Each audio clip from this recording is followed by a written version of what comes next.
Hey guys, I'm sorry that I couldn't read earlier today. I was doing so good with those 6 o'clock, consistent 6 o'clock read times. And then I sort of slipped the past couple days, and then today I actually picked up a shift, like a babysitting type thing, but it was hey Louise, it was a 12-hour babysitting shift, and it went till 7:30. And so I more or less just got home and had some dinner, and now it really is bedtime. So if anyone wants to read before going to sleep, I think I'll do another 20 minutes of The Alchemist. And also that way it'll be there for those of you who check these. Hey, Justin, thanks. For all of you guys in quarantine, this is your chance to have a little bit of The Alchemist. Van! Hi! Okay. I gotta focus. This isn't like say hello to all my friends. Hey, Tyler. Okay, we're gonna read. And it'll be there for the people who are in Europe and in Asia and who watch these things later. But for those of you who want to watch live, here we go. The Alchemist, truly bedtime. So settle in and for a bedtime story. Okay, I gotta find somewhere to prop my book. Hey, Van. I just got a letter from Avery the other day, and she was saying what a pleasure it was to work with you, and how, she was telling me about the summer that you guys had. Okay.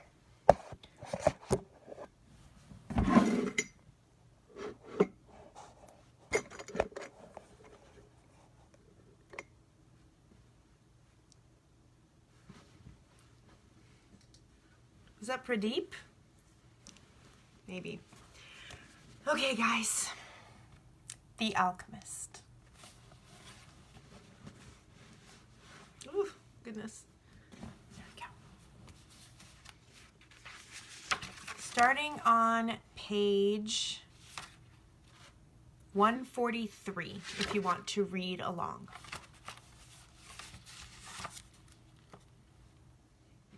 By the way, if you're watching and you want me to know that you're watching, comment something and then your name and your comment will pop up.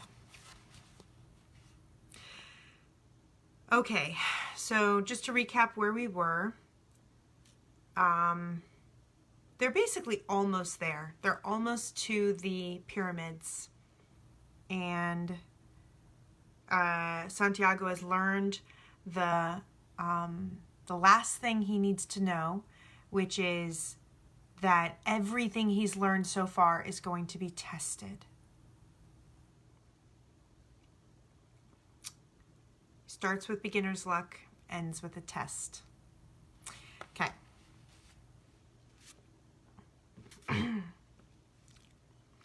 The sun was setting when Santiago's heart sounded a danger signal. They were surrounded by gigantic dunes, and the boy looked at the alchemist to see whether he had sensed anything. But he appeared to be unaware of any danger. 5 minutes later, the boy saw 2 horsemen waiting ahead of them. Before he could say anything to the alchemist, the 2 horsemen had become 10, and then 100. And then they were everywhere. They were tribesmen dressed in blue, with black rings surrounding their turbans. Their faces were hidden behind blue veils, with only their eyes showing. Even from a distance, their eyes conveyed the strength of their souls, and their eyes spoke of death.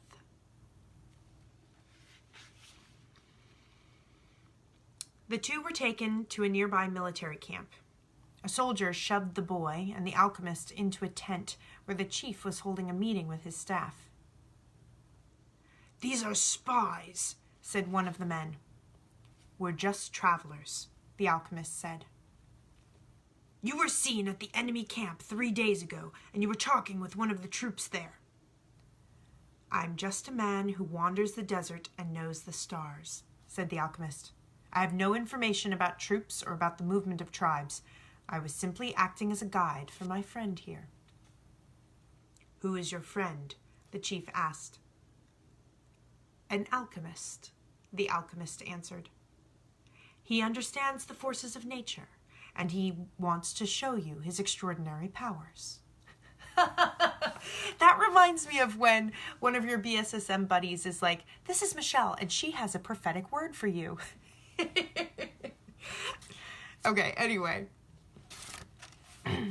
No one would do that, really.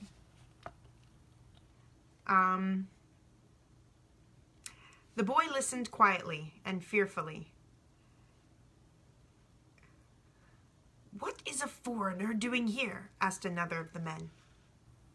He has brought money to give to your tribe, said the alchemist, before the boy could say a word. And seizing the boy's bag, the alchemist gave the gold coins to the chief. The Arab accepted them without a word. There was enough there to buy a lot of weapons. What is an alchemist? He asked finally. It is a man who understands nature and the world. If he wanted to, he could destroy this camp with just a force of the wind. The men laughed. They were used to the ravages of war and knew that the wind could not deliver a fatal blow. Yet each felt his heart beat a bit faster. They were men of the desert, and they were fearful of sorcerers. I want to see him do it, said the chief. He needs 3 days, answered the alchemist. It's a good thing the actual alchemist is running this thing, since he seems to know what he's doing. He is going to transform himself into the wind just to demonstrate his powers. If he can't do so, we humbly offer you our lives for the honor of your tribe. You can't offer me something that's already mine, the chief said arrogantly. But he granted the travelers the 3 days. The boy was shaking with fear, but the alchemist helped him out of the tent. I don't know why this strikes me as so funny. Don't let them see you're afraid, the alchemist said. They are brave men. They despise cowards. But the boy couldn't even speak. He was able to do so only after they'd walked through the center of the camp. There was no need to imprison them. The Arabs simply confiscated their horses. So once again, the world had demonstrated its many languages. The desert, only moments ago, had been endless and free, and now it was an impenetrable wall. You gave them everything I had, the boy said. Everything I've saved for my entire life. Well, what good would it have been you if you had died? The alchemist answered. Your money saved us for 3 days. It's not often that money saves a person's life. But the boy was too frightened to listen to the words of wisdom. He had no idea how he was going to transform himself into the wind, and he wasn't an alchemist. The alchemist asked one of the soldiers for some tea and poured some on the boy's wrists. A wave of relief washed over him, and the alchemist muttered some words the boy didn't understand. Don't give in to your fears, said the alchemist in a strangely gentle voice. If you do, you won't be able to talk to your heart. But I have no idea how to turn myself into the wind. If a person is living out his personal legend, he knows everything he needs to know. There's only one thing that makes a dream impossible to achieve, and that is the fear of failure. I'm not afraid of failing. It's just that I don't know how to turn myself into the wind. Well, you'll have to learn. Your life depends on it. And what if I can't? Then you'll die in the midst of trying to realize your personal legend. That's a lot better than dying like millions of other people who never even know what their personal legends were. But don't worry, the alchemist continued. Usually the threat of death makes people a lot more aware of their lives. The first day passed. There was a major battle nearby, and a number of wounded were brought back to the camp. The dead soldiers were replaced by others, and life went on. Death doesn't change anything, the boy thought.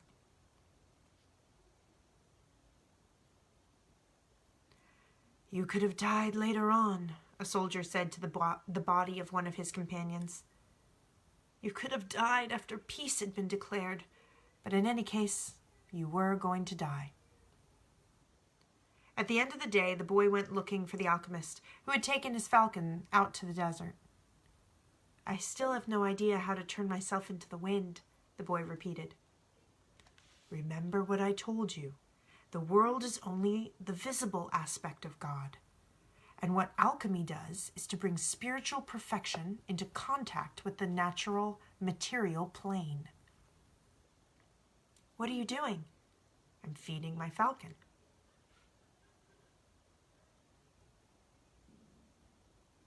That seemed like that interchange didn't really make sense to me. He says something about alchemy, and then the boy's like, what are you doing? What are you doing? Well, what are you doing? What are you doing? Something like that.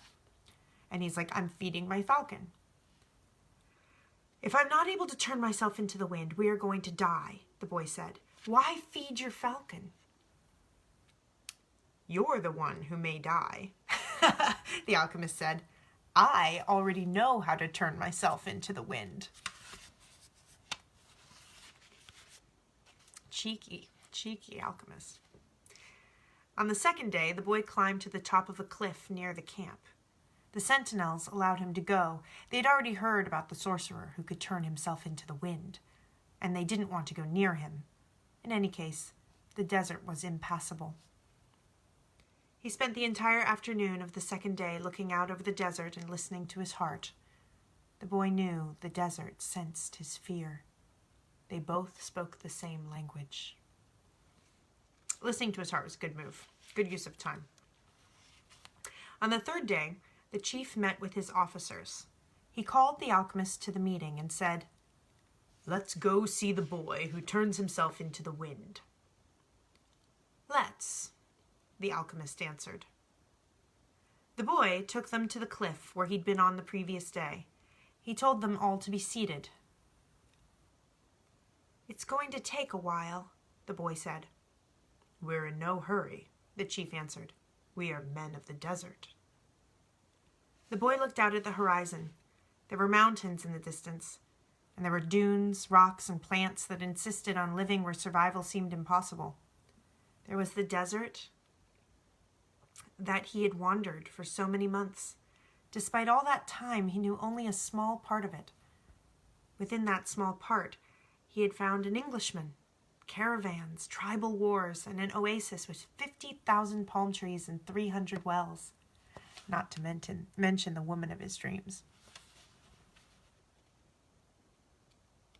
What do you want here today? The desert asked him. Didn't you spend enough time looking at me yesterday? Somewhere you are holding the person I love, the boy said. So when I look out over your sands, I am also looking at her. I want to return to her, and I need your help so that I can turn myself into the wind. What is love? The desert asked. Love is the falcon's flight over your sands, because for him, you are a green field from which he always returns with game. He knows your rocks, your dunes, and your mountains, and you are generous to him. The falcon's beak carries bits of me, myself, the desert said. For years I care for his game, feeding it with the little water I have, and then I show him where the game is. And one day, as I enjoy the fact that his game thrives on my surface, the falcon dives out of the sky and takes what I've created. But that's why you've created the game in the first place, the boy answered. To nourish the falcon. And the falcon then nourishes man, and eventually man will nourish your sands, where the game will once again flourish. That's how the world goes. So, is that what love is? Yes, that's what love is.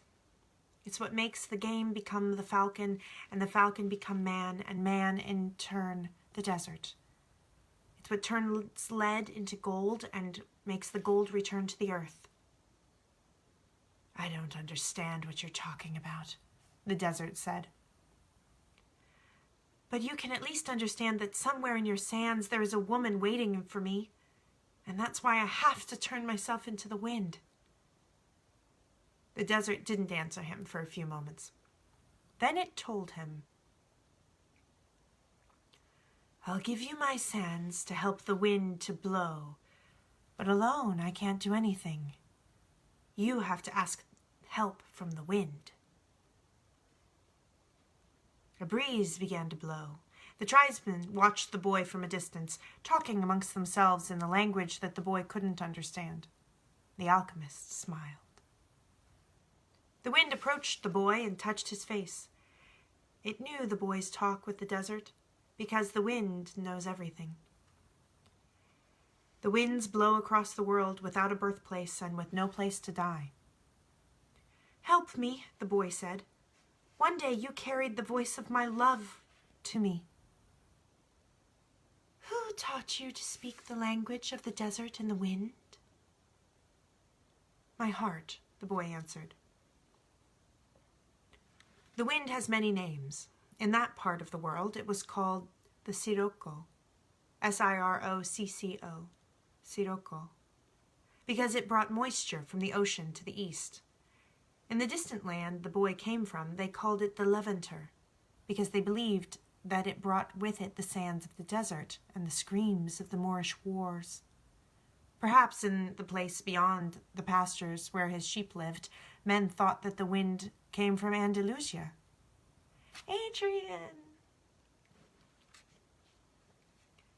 But actually, the wind came from no place at all, nor did it go to any place. That's why it was stronger than the desert. Someone might one day plant trees in the desert and even raise sheep there, but they would never harness the wind. You can't be the wind said. We're two very different things. That's not true, the boy said. I've learned the alchemist's secrets in my travels. I have inside me the winds, the desert, the ocean, the stars, and everything created in the universe. We are all made by the same hand, and we have the same soul. I want to be like you, able to reach every corner of the world, cross the seas, blow away the sands that cover my treasure, and carry the voice of the woman I love. I heard what you were talking about the other day with the alchemist, the wind said. He said that everything has its own personal legend, but people can't turn themselves into the wind.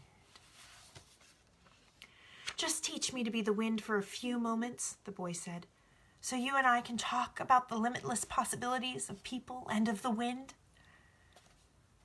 The wind's curiosity was aroused, something that had never happened before. It wanted to talk about those things. But it didn't know how to turn a man into the wind. And look how many things the wind already knew how to do. It created deserts, sank ships, felled entire forests, and blew through cities filled with music and strange noises. The wind felt that it had no limits, yet here was a boy saying that there were other things that the wind should be able to do. This is what we call love, the boy said, seeing that the wind was close to granting what he requested. When you are loved, you can do anything in creation. When you're loved, there's no need at all to understand what's happening, because everything happens within you, and even men can turn themselves into the wind, as long as the wind helps, of course. The wind was a proud being, and it was becoming irritated with what the boy was saying. It commenced to blow harder, raising the desert sands. But finally it had to recognize that even making its way around the world, it didn't know how to turn a man into the wind. And it knew nothing of love. In my travels around the world, I've often seen people speaking of love and looking towards the heavens, the wind said, furious at having to acknowledge its own limitations. Maybe it's better to ask heaven. Well then, help me do that, the boy said. Fill this place with a sandstorm so strong that it blots out the sun. Then I can look to heaven without blinding myself. So the wind blew with all its strength, and the sky was filled with sand, and the sun was turned into a golden disk. At the camp, it was difficult to see anything. The men of the desert were already familiar with that wind. They called it Simum, or maybe Simum, S-I-M-U-M. And it was worse than a storm at sea. The horses cried out, and their weapons were filled with sand. On the heights, one of the commanders turned to the chief and said, "Maybe we'd better end this." They could barely see the boy. Their faces were covered with the blue cloths, and their eyes showed fear. "Let's stop this," another commander said. "I want to see the greatness of Allah," the chief said with respect. "I want to see how a man turns himself into the wind." But he made mental note of the names of the two men who had expressed fear. As soon as the wind stopped, he was going to remove from them their commands, because true men of the desert are not afraid. "The wind told me that you know about love," the boy said to the sun. "If you know about love, you must also know about the soul of the world, because it's made of love."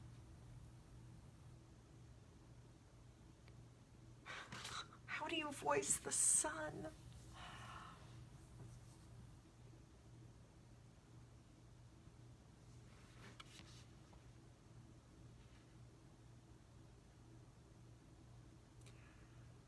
"From where I am," said the sun, "I can see the soul of the world. It communicates with my soul, and together we cause the plants to grow and the sheep to seek our shade. From where I am, and I'm a long way from earth, I learned how to love. I know that if I came even a little bit closer to the earth, everything there would die, and the soul of the world would no longer exist. So we contemplate each other, and we want each other, and I give it life and warmth, and it gives me my reason for living." "So you know about love," the boy said. "And I know the soul of the world, because we had talked at great length to each other during this endless trip through the universe. It tells me that its greatest problem is that, up until now, only the minerals and vegetables understand that all things are one. That there's no need for iron to be the same as copper, or copper the same as gold. Each performs its own exact function as a unique being, and everything would be a symphony of peace if the hand that wrote all this had stopped on the 5th day of creation. But there was a 6th day. Oh wait, this is the sun. But there was a 6th day, the sun went on. "You are wise, because you observe everything from a distance," the boy said. "But you don't know about love. If there hadn't been a 6th day, man would not exist. Copper would always just be copper, and lead just lead.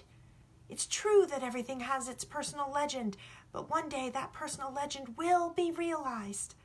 So each thing has to transform itself into something better, and to acquire a new personal legend until someday the soul of the world becomes the only thing." The sun thought about that and decided to shine more brightly. The wind, which was enjoying the conversation, started to blow with greater force so that the sun would not blind the boy. This is so cool. This is why alchemy exists, the boy said. So that everyone will search for his treasure, find it, and then want to be better than he was in his former life.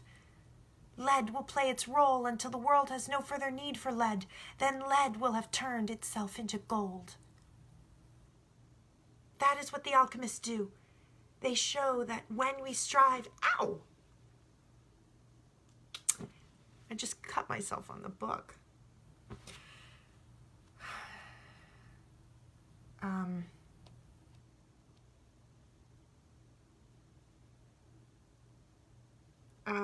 That's what the alchemists do. They show that when we strive to become better than we are, everything around us becomes better too. Well, why did you say that I don't know about love? The sun asked the boy. Because it's not love to be static like the desert, not love to roam the world like the wind, and it's not love to see everything from a distance like you do. Love is the force that transforms and improves the soul of the world. When I first reached through to it, I thought the soul of the world was perfect. But later I could see that it was like other aspects of creation and had its own passions and wars. It is we who nourish the soul of the world, and the world we live in will be either better or worse, depending on whether we become better or worse. And that's where the power of love comes in. Because when we love, we always strive to become better than we are. So what do you want of me? The sun asked. I want your help to turn me into the wind, the boy answered. Nature knows me as the wisest being in creation, the sun said. But I don't know how to turn you into the wind.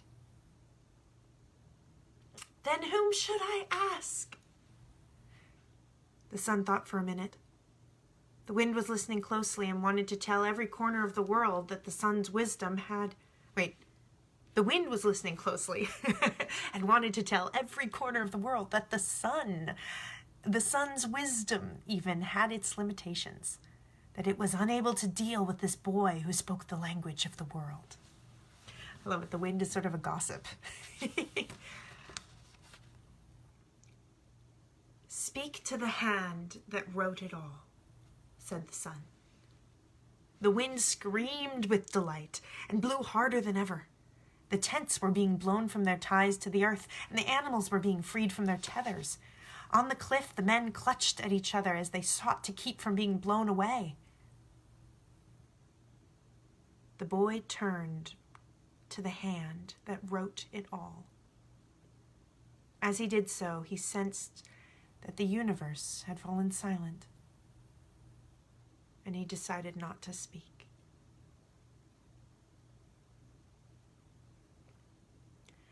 A current of love rushed from his heart, and the boy began to pray. It was a prayer that he'd never said before, because it was a prayer without words or pleas. His prayer didn't give thanks for his sheep having found new pastures. It didn't ask that he be able to sell more crystal. It didn't beseech that the woman he'd met continue to await his return. In the silence, the boy understood that the desert, the wind, and the sun were also trying to understand the signs written by the hand, and they were seeking to follow their paths and to understand what had been written on that single emerald.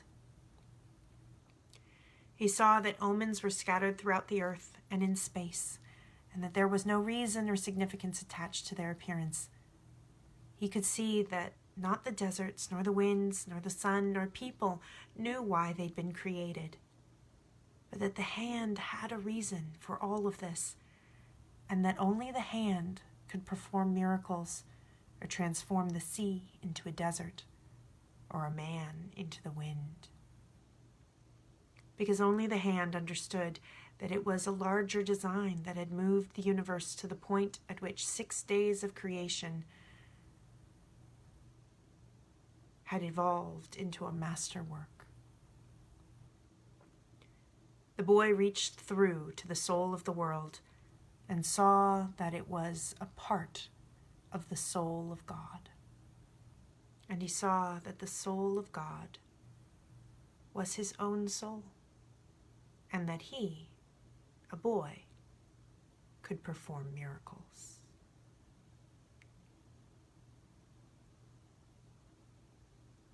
Should we pause there? I feel like it's been at least 20 minutes.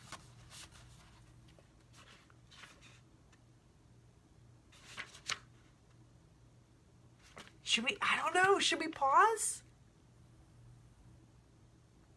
I feel like there's just like 2 more paragraphs. They are separated by like bullets, but the next section is really short. So I'm going to read it. The sea moon blew that day as it had never blown before. For generations after, the Arabs recounted the legend of the boy who'd turned himself into the wind, almost destroying their military camp in defiance of the most powerful chief in the desert. When the simoom ceased to blow, everyone looked to the place where the boy had been, but he was no longer there. He was standing next to a sand-covered sentinel on the far side of the camp. The men were terrified at his sorcery, but there were 2 people who were smiling. The alchemist, because he had found his perfect disciple, and the chief, because that disciple had understood the glory of God. The following day, the general bade the boy and the alchemist farewell and provided them with an escort party to accompany them as far as they chose to go.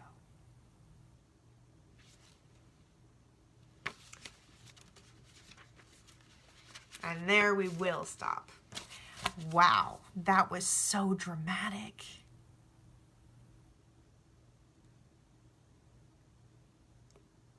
Really cool. You know, it kind of reminded me a little bit of Hind's Feet on High Places with the dialogue between the main character and the elements.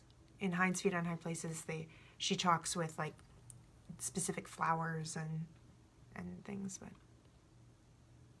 I like how each of those elements was limited and had its own perspective, and how the boy was able to recognize the difference between their lifestyle and love, and how it got all the way up to God, you know, and how it left it kind of ambiguous as to what had happened. What happened? Anyway, okay, that's it for tonight. We'll see if tomorrow happens, and if so, at what time. But as of now, my plan is to read tomorrow, but I don't know what time.